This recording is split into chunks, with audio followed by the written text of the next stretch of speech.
Echo. Last week, a janitor at MIT solved a math problem that stumped professors for 2 years. He wasn't supposed to be the hero. He was just there, invisible, doing his job while everyone else got the spotlight. But here's what terrifies me. How many other invisible heroes have we completely erased from history? Silent saviors. Unsung women who changed biblical history. Because when I started digging into the actual biblical texts, not the Sunday school versions, I found something that made my hands shake. Women who literally altered the course of human history. Women whose actions determined whether entire civilizations would rise or fall. And yet, most people couldn't name 3 of them if their life depended on it. The woman who made the Exodus possible? Forgotten. The strategic genius who defeated an army? Barely mentioned. The first person Jesus revealed his true identity to? We don't even know her name. So today we're going to uncover what's been hiding in plain sight for thousands of years. The forgotten narrative. Here's something that'll mess with your head. The Bible was written in cultures where women couldn't testify in court. Think about that. If your testimony literally didn't count in a legal setting, how thoroughly would scribes document your achievements? Ancient Hebrew and Greek cultures were patriarchal societies where women's contributions were systematically filtered through male perspectives, male scribes, and male interpreters across millennia. And this is where it gets interesting, even with that massive historical bias working against them. These women's stories were too powerful to completely erase. They broke through. Their impact was so undeniable that even writers who might have preferred to minimize their roles couldn't. The text itself preserves evidence of their extraordinary influence, often in ways that contradict the cultural norms of the time they were written. Dr. Tikva Frymer-Kensky, a biblical scholar at the University of Chicago, spent decades analyzing these patterns. She discovered that when women appear in biblical narratives, they're almost always at critical turning points, moments of crisis, transition, or divine intervention. They're not background characters. They're catalysts. The question isn't whether women shaped biblical history. The question is, how much more did they do that never made it onto the page? And here's what makes this personal for me. We're still doing it. We're still overlooking the quiet revolutionaries all around us. The difference is now we have a chance to get it right, to see what was always there. So let's start with someone whose very existence challenged everything. Rahab's radical hospitality.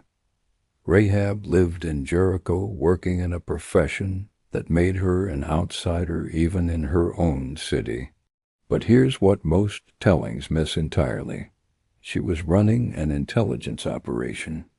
Think about her position strategically. She owned property on the city wall prime real estate with views of approaching travelers and armies. She had access to information from merchants, soldiers, foreign visitors passing through. When Joshua's 2 spies showed up to scout Jericho before the invasion, they didn't randomly knock on her door. They went there because it was the perfect cover, the logical place where strangers could come and go without raising suspicion. But Rahab did something that still gives me chills. She'd heard the stories about these Israelites, how the Red Sea parted, how entire armies fell before them. Every logical instinct would scream, report these spies, save yourself, protect your city. Instead, she hid them, lied to the king's men, then negotiated her family's safety with the precision of a seasoned diplomat. I know that the Lord has given you this land, she told them. Not I hope or maybe. She Knew. This wasn't faith. This was strategic intelligence analysis combined with extraordinary courage. When Jericho's walls fell, every single person inside died, except Rahab and her entire family, marked by a scarlet cord hanging from her window. The very city wall that crumbled everywhere else, the section where she lived remained standing. But here's where the story becomes almost unbelievable. This Canaanite woman, this outsider, this person who should have been a footnote at best, appears in the genealogy of King David. And not just David, she's listed in Matthew's Gospel as an ancestor of Jesus Christ. A prostitute from an enemy nation became part of the messianic bloodline, the ultimate insider. The text is telling us something radical here. God's movement through history doesn't follow our social hierarchies. It follows faithfulness, courage, and strategic action, regardless of who embodies those qualities. Deborah's dynamic leadership. Now let's talk about someone who completely demolishes every assumption about ancient gender roles. Deborah wasn't just a prophet. She was the judge of all Israel, the highest political, military, and spiritual authority in the land. When the Bible introduces her, it's not apologetic, not qualified, not explained away. It simply states, "Now Deborah, a prophet, the wife of Lapidoth, was leading Israel at that time." Leading all of Israel. This was during the period when King Jabin of Canaan had brutally oppressed the Israelites for 20 years. His military commander, Sisera, controlled an army with 900 iron chariots, the ancient equivalent of tanks. The Israelites had nothing comparable. It was a technologically asymmetric warfare situation where they were massively outgunned. Enter Deborah, who summoned Barak, a military commander, and gave him direct orders from God. Take 10,000 men, go to Mount Tabor, and face Sisera's army. And here's the kicker: Barak refused to go unless Deborah came with him. This experienced military leader wouldn't enter battle without this woman by his side. Think about what that reveals. This wasn't tokenism. This wasn't symbolic. Deborah's presence was militarily essential. Her strategic wisdom, her connection to divine guidance, her sheer leadership presence, all of it was so respected that the army's success depended on her being there. And they won. Against impossible odds, they defeated Sisera's army so thoroughly that he fled on foot and was ultimately killed by another woman, Jael, in an act of guerrilla resistance that deserves its own documentary. After the victory, Deborah and Barak composed a song recorded in Judges 5 that biblical scholars consider one of the oldest texts in the entire Hebrew Bible. In it, Deborah refers to herself as a mother in Israel, framing her leadership not as masculine imitation, but as an extension of protective, fierce maternal authority. Her story shatters the notion that biblical leadership was exclusively male. It was there all along. We just weren't taught to see it. The unnamed trailblazers. But some of the most revolutionary women don't even have names recorded. The woman at the well in Samaria broke every possible social barrier in a single conversation with Jesus. She was a Samaritan, an ethnic and religious outcast to Jews. She was a woman in a culture where men didn't speak to women publicly.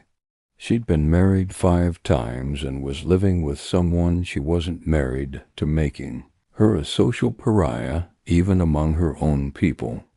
Jesus not only spoke to her, he revealed his identity as the Messiah to her first, not to the disciples, not to religious leaders, to her. And what did she do? She ran back to town and became the first evangelist, bringing her entire community to meet Jesus. John's Gospel records that Many Samaritans from that town believed in him because of the woman's testimony. Then there were the women at the cross. While the male disciples fled in fear, women stayed. Mary Magdalene, Mary the mother of James and Joseph, Salome, and others witnessed the crucifixion, watched where Jesus was buried, and came back at dawn to honor his body. They were there for the most important moment in Christian theology, the resurrection, and became the first witnesses. Here's what's staggering about that. In first-century Jewish and Roman culture, women's testimony wasn't legally valid. If the gospel writers were inventing this story, they would never have made women the primary witnesses. It was PR suicide. The fact that all four Gospels record women as the first to discover the empty tomb and the first to see the risen Jesus as powerful historical evidence, it was too true to change, too important to erase, even though it undermined the credibility of the account in the eyes of that culture. Jesus appeared to Mary Magdalene first and told her, "Go and tell my brothers." She became the apostle to the apostles, the messenger carrying the most important message in human history, reclaiming their rightful place. So what do we do with all this? First, we recognize that our understanding of history is always filtered through the biases of those who recorded it. When we read ancient texts, we're not just reading events, we're reading which events someone thought mattered enough to preserve. The fact that these women's stories survived at all is testament to their undeniable impact. Second, we acknowledge that divine action in history often comes through the marginalized, the overlooked, the people society deemed insignificant. Rahab, the outsider. Deborah, leading in a male-dominated system. The unnamed woman at the well. The women whose testimony didn't count, but who carried the resurrection message anyway. Their stories aren't just ancient history, they're mirrors showing us who we might be overlooking today. Who are the quiet heroes changing everything around us while we're looking elsewhere? Who are we dismissing because they don't fit our preconceived ideas about what power and influence look like? These women were silent saviors not because they were actually silent. They were speaking, acting, leading, and transforming the world around them. They were silent to us because we stopped listening, because centuries of interpretation filtered them out, minimized them, or explained them away. But the text remembers. Their actions echo through millennia. And now, finally, we're learning to hear them again. So here's my challenge. Go back to these stories. Read them fresh. Look for the women. Ask what they did, why it mattered, and what we've been missing. Because I guarantee you, there's so much more waiting to be discovered in the margins, in the gaps, in the places we've been taught not to look.